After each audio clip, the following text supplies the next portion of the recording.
guest with us today, Will Brinson, a senior writer from CBS Sports. Thank you, Will, for coming onto my channel. How are you doing today?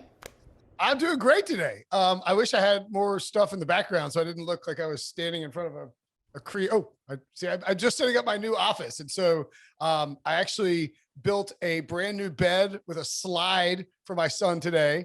And it's somehow not a bunk bed. I thought it was. And I got a new desk chair that I've got to assemble this afternoon.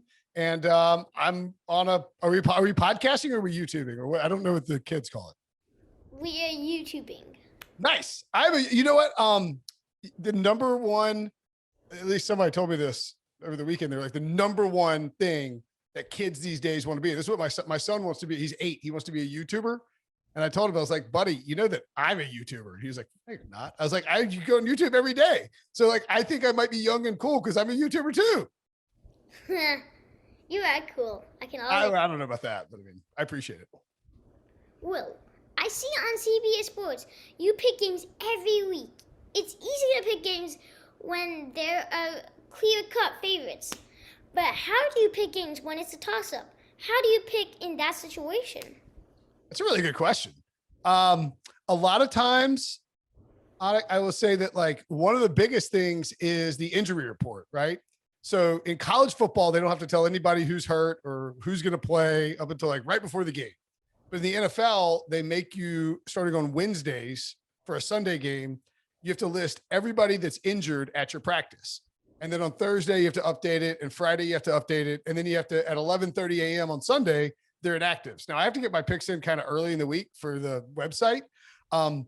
So sometimes if it's a close game, I'll try and find like an injury that's sort of under the radar. Like if there's a big offensive lineman who's really important, I'll maybe side the other way. But a lot of times it's sort of, it's kind of getting lucky. Like you have to, what team is hot? Is there a specific matchup? Like for instance, the Indianapolis Colts have not won in Jacksonville against the Jaguars, who are not very good. They haven't won in Jacksonville since 2014. That's crazy. That's the year my son was born. I'm sorry, Jaguar fans, that you had to hear that, but it's true. It's true. The Jaguars are not that good, but I think they're gonna have a little bit better year. I think this is going to be their comeback year. Yeah, I mean, so Trevor Lawrence, who obviously played at Clemson. I've been covering the NFL since 2010. And, I've been watching the NFL my whole life. That's a really long time. I know now that I think about it. But the consensus, four best prospects to ever come out of college football, at least quarterback prospects, are cannot miss guys. John Elway back in 1984. I'm sure you remember that, right? No, I'm just kidding. I was 3 when that happened. And then Peyton Manning when he came out, Andrew Luck in 2012, and then Trevor Lawrence. And it really took Urban Meyer being not a very good football coach for the Jaguars for Trevor Lawrence to I think people are kind of out on him, but I agree with you. I think you're right that the Jaguars are going to have a bounce back year because Doug Peterson's going to come in, provide some stability, and Trevor Lawrence is going to play a lot better in his second season. I think Jacksonville is kind of a frisky playoff contender team. Maybe, and I can't wait until the NFL season is starting. Oh, well, you know what? I mean, this is only because I've been doing this for 12 years, and I really like playing golf, but I can kind of wait till the season starts because then I have to start working a lot harder and I can't play golf as much. But I always find that right around now, so it's July. We're talking on July 3rd, the middle of July, right? And now I'm sort of I don't know if I want the season to get here. And then I'm starting to do some fantasy drafts, and I'm starting to get into you're starting to get a little closer to the season. And then once you get to the middle of August, or early August, middle of August, and you start to really get excited for the season. And that's just, I mean, that's just me being really liking to play golf. That's just kind of selfish of me. Who's your favorite golf player? Scotty Scheffler. All time, they were probably Phil Mickelson, but I know he hasn't been very good in the news lately. Scotty Scheffler, though, is probably my favorite golfer right now. My favorite is Tiger Woods. Oh yeah, I mean, yeah, I love Tiger. I mean, he's Actually, I don't have I don't have any Tiger stuff. So I got to Phil. This is going to hang up behind me eventually, but this is Phil's first major at Baltusrol back in 2005. It's the 18th. It's a practice flag, but Phil signed it. My cousin got it signed by Phil and gave it to me. I don't have any signed Tiger stuff. I wish I did. He's awesome. Nice. I am not sure if you saw one of my videos where I picked 4-4 on the divisional rounds. I want to get better and learn from a professional like you. How do I get better? Well, I mean, if you went 4-4 in the division rounds, you're already better than me. I think was it when the Bengals beat the Raiders? The Bengals beat the Raiders and the Niners beat the Cowboys. Is it that, or was it the week after? Was it when the Niners beat the Cowboys or the Packers? It was actually like a year before. Oh, gotcha. Sorry. Yeah, I mean, I think, one of the things is so playoff picking games in the playoffs is hard. Like, there's only like, I can't remember the exact number, but like, I don't know anybody personally or professionally, I guess, who's ever picked the playoffs perfectly. Like every game of the playoffs. Like it's so hard to do because it's such a different beast, right? Like everything is so much more intense, and there's so much more focus on the quarterbacks and focus on the coaching and guys who are truly elite at quarterback, like Joe Burrow, the Bengals quarterback he just has this like second, like this mental ability to just like elevate his game when the pressure is at its highest level. And some people just don't have that. And so I think that's what makes it hard to really pick the playoffs. I think you need to sort of like watch the injuries and, you can figure out like who has that innate ability to really rise above and become, better in the clutch moments. And, that's one where I think like, I don't want to bet against Joe Burrow. I don't want to pick against Joe Burrow, in a playoff game, because he just wins. Like, was he lost one playoff game in his entire life? He's only been to the playoffs 1 year. I was counting the LSU. Sorry, I meant to, because he was like, I kept repeating the stat last year, but you are correct. He's only been to the playoffs 1 year, including like, it was like before the Super Bowl, his numbers from like against Clemson and against Ohio State, in the playoffs for LSU. Oh no, it was elimination games. It was like against Bama, and then in the SEC championship, and then Clemson and Ohio State, and then all their playoff games, and then like week 16 and 17. His numbers are just like immaculate. Like the dude is just so clutch when it matters the most. And so I think that kind of helps. Like that's something you have to think about when you're picking playoff games too. I know you are from Raleigh. What is your favorite team in football and why? College or pros? I assume you're asking pros. Well, pros, yes. Okay. I mean, because college, it would be NC State, which is. Oh, UNC. Oh, no. What? Nobody told me you're a UNC fan. Oh, no. Do I have any state? Let's see. Oh, here, you're like this. How about that? There we go. I got all kinds of stuff laid around my house. Pros favorite team. So it's kind of weird because I grew up a Carolina Panthers fan. And I guess they're probably still my favorite, but like when Phillip Rivers, I was at NC State when Phillip Rivers was there, which shows you how old I am.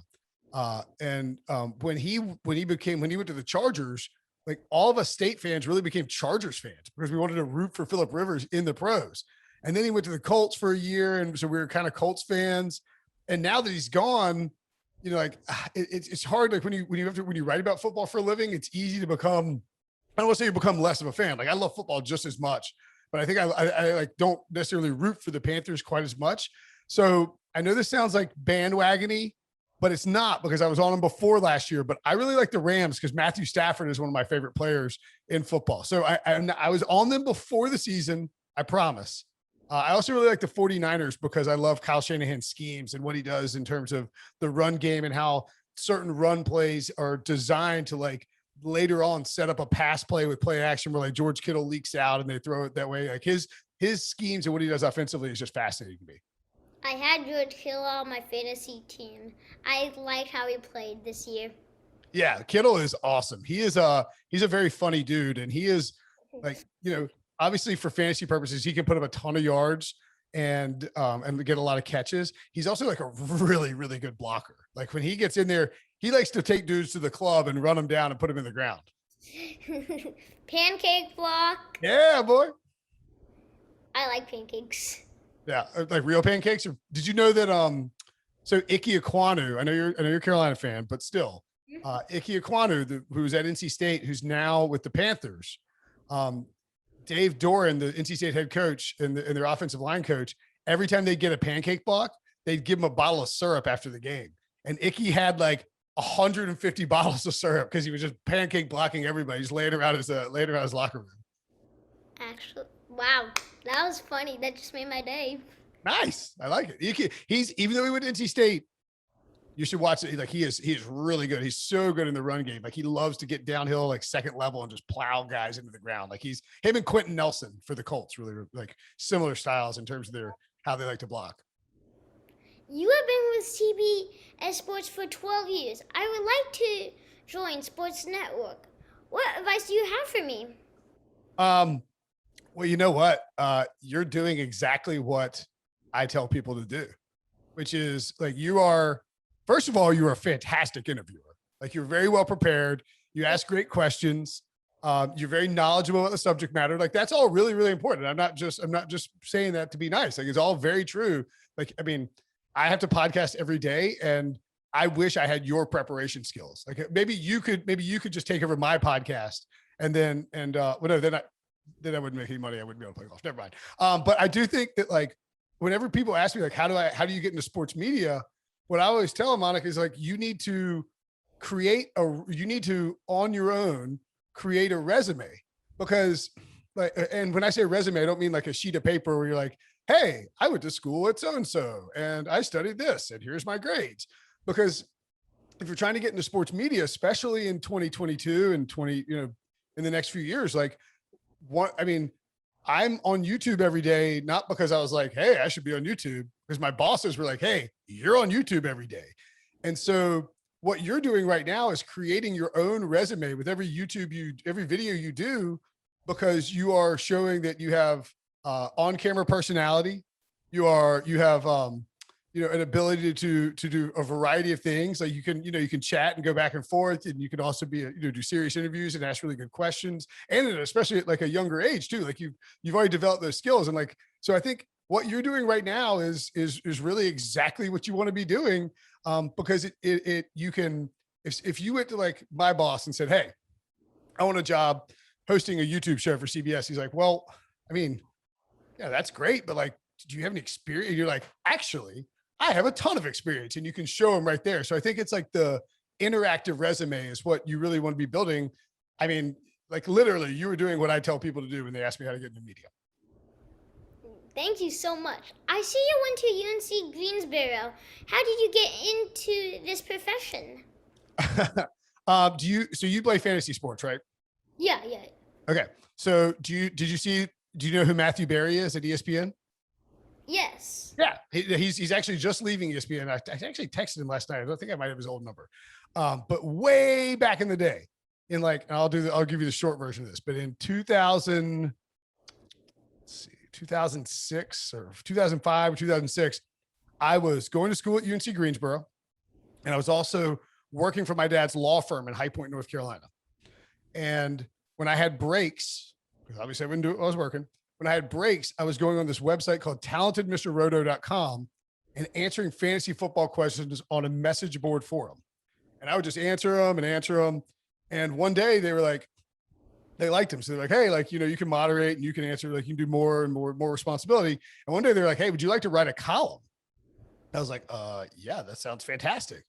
And I wrote a column for like a year or so. And about 2007, Matthew Berry got hired by ESPN.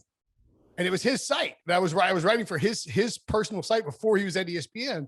He got hired by ESPN, and a couple of other of us, and he took a couple of people to ESPN, and some other folks, including myself, went to AOL Sports, which was called Fan House at the time. And I worked there for like 3 or 4 years and wrote anything I could. Like if you need me, and when I was at UNCG, I do the same thing. You want me to write about women's basketball? I don't know much about it. It's not like I don't watch it a ton, but I will go write about it. You need like women's JV volleyball, I'll write about it. I just want all the experience I can get sports writing. And the same thing with Fan House. You know, I would write any story they needed me to, wrote a ton about it, got into sort of the NFL circle.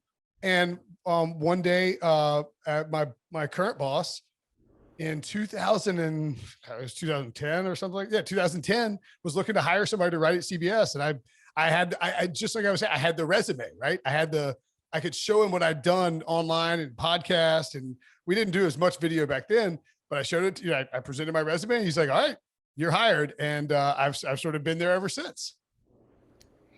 Interesting story. Thank you very much for coming onto my channel. Have a lovely day and please stay in touch. Hey, thank you for having me on. This has been a fantastic and fun experience. I really appreciate it. And if you ever need anything that I can help out with, you let me know and I'm happy to do it. Okay, bye. See ya.